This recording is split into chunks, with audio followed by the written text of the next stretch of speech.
Hi, I'm Alana Edwards, Editor-in-Chief of The Lifeguard, and welcome to Season 3 of the Poolside Chat. Today, our new superintendent, Mr. Lawrence, will be joining us in the discussion of the new attendance policy, construction at the high school, and updates about the school's mascot.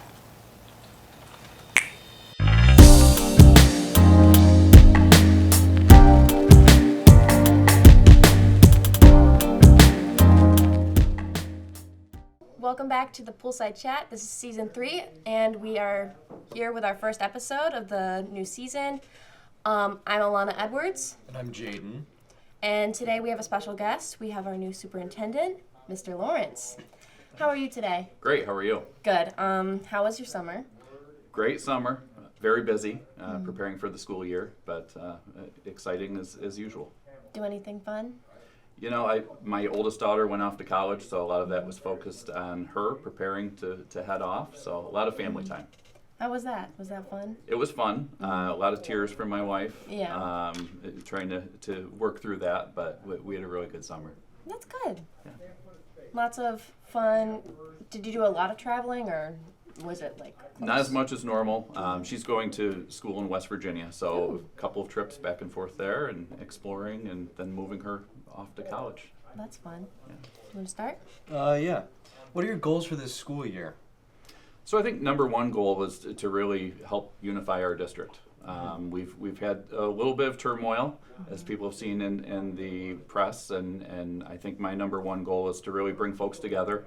Our number one focus should be, as a district, a focus on students. So really coming together with our staff. We have tremendous teachers, administrators, bringing everyone together to remind all of us that our focus should be on students, and that's something that I think that we do well, and I'm looking forward to bringing everyone together in that way. How has some of the turmoil been behind the scenes? Well, behind the scenes, very busy. I think for myself, that's something we've been able to navigate well. I think obviously anytime that there's any unease within a district, we're trying to keep it as far away from our students as possible. One thing that I hear consistently from our principals and from our teachers as the school year is kicked off is that things seem to be normal, calm. Students aren't really being impacted by things, so that's our number one goal. Okay. What do you hope to bring to the district this year, or just as your first year as superintendent? Again, first year I think right now is a time of building trust. So I think I'm someone who has been around the district for some time, and I think bringing our folks together and trying to build that trust again is very important. I'm very grateful that the school board selected me as someone they felt could do that. And our district and our staff believe in that as well. Does that make you excited at all? Because I feel like it's like a whole new thing, new changes and everything. I would be excited. Absolutely. Yeah. Very excited, looking forward to that challenge. Good. What has been your plan, what has your best experience been with Liverpool?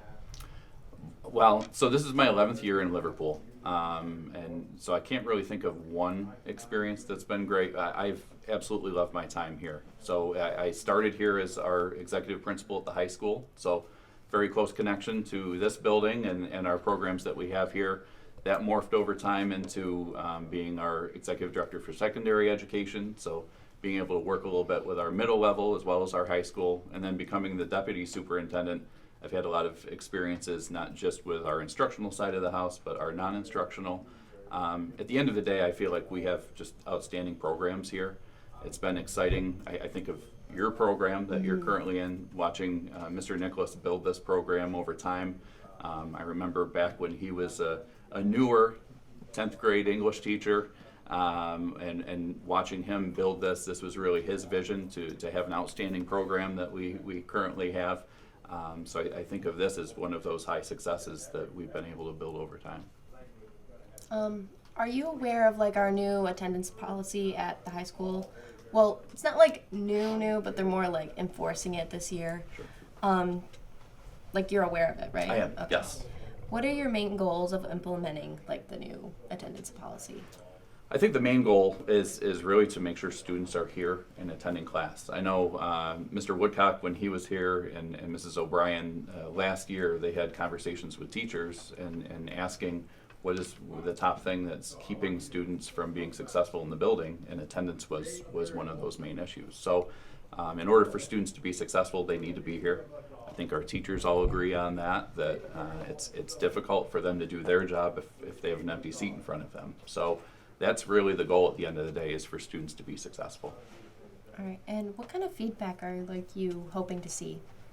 Hopefully positive feedback. I hope that students are re-engaged as a result of this. I think the vast majority of our students already were, so it's really focused and targeted on a pocket of students who haven't been attending. I think for most of you, it probably won't have much of an impact at all because you're here every day.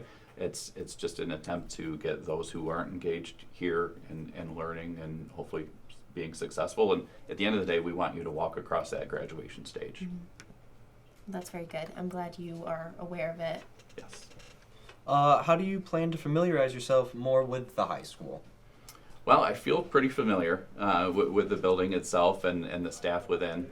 Again, because of my roots as being the executive principal, I'm here quite often. I would say on an average week, I'm here 3-4 times a week.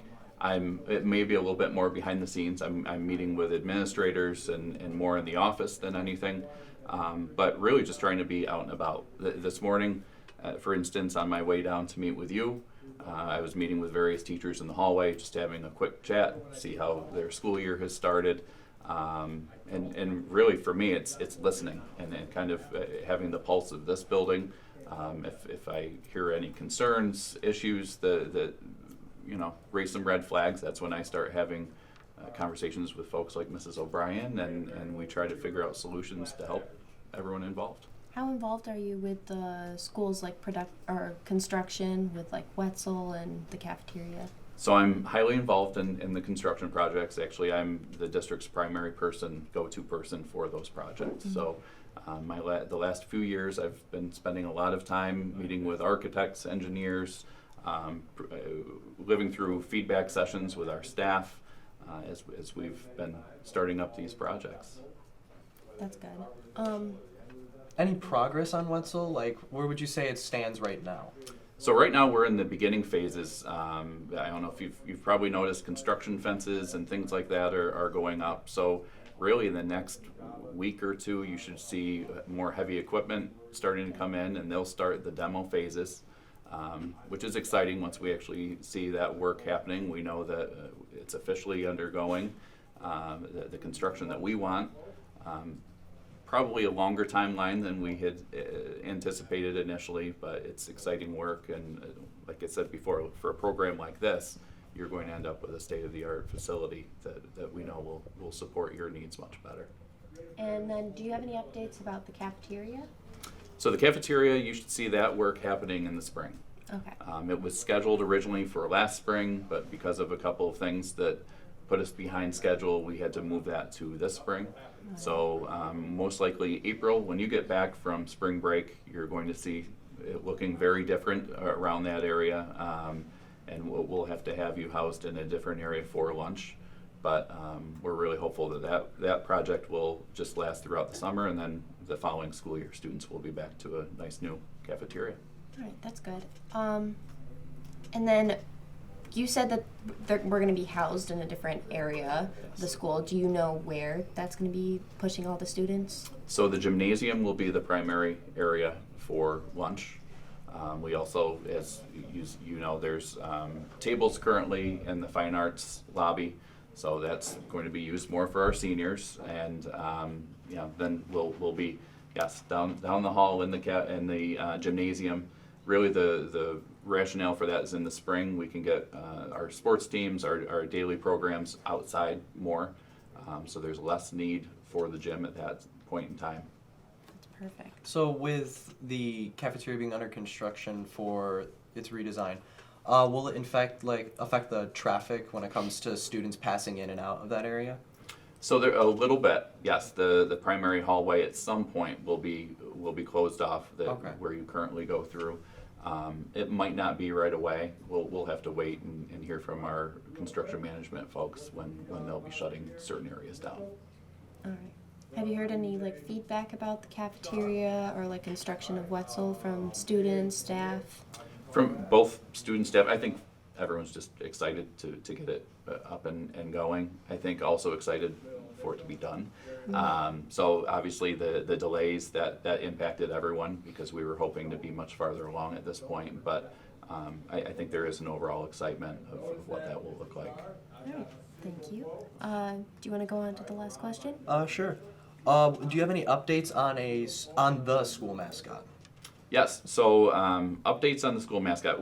Hopefully in the probably next month or so, we should be bringing a proposal to our school board. Last year, we had a larger group of community members, staff members, a couple of students who went through the process of receiving feedback from students and the community about potential new names for our mascot. I think we've been able to settle on something there, so we'll have to bring that proposal to the school board. We aren't at a place right now until they're able to analyze things and approve that to release what that name could potentially be, but I think we're in a good place there. And then are there any other steps after the proposal of the new mascot? So once the school board approves that, we'll go through the process of we already have a list together of areas where we would need to make some changes throughout the district. So taking that Warrior name off of our basketball courts, different facilities, we have until next school year to do a lot of those things. So a lot of the work will happen over the summer. We feel like a lot of those changes can happen pretty quickly. But we have to, first step is having the school board approve the new name. And I think we're about set. Do you have any more questions? Not personally. All right. Then I think we're good. Okay. Thank you so much Thank for you. coming on. This has been a fun episode, new season, and all that. I'm so excited for more talks, probably more episodes. We'll stay in contact and all that. All right. Thank you so much. This has been the first episode of season 3 of the Poolside Chat. Hopefully we'll see you again. Thank you.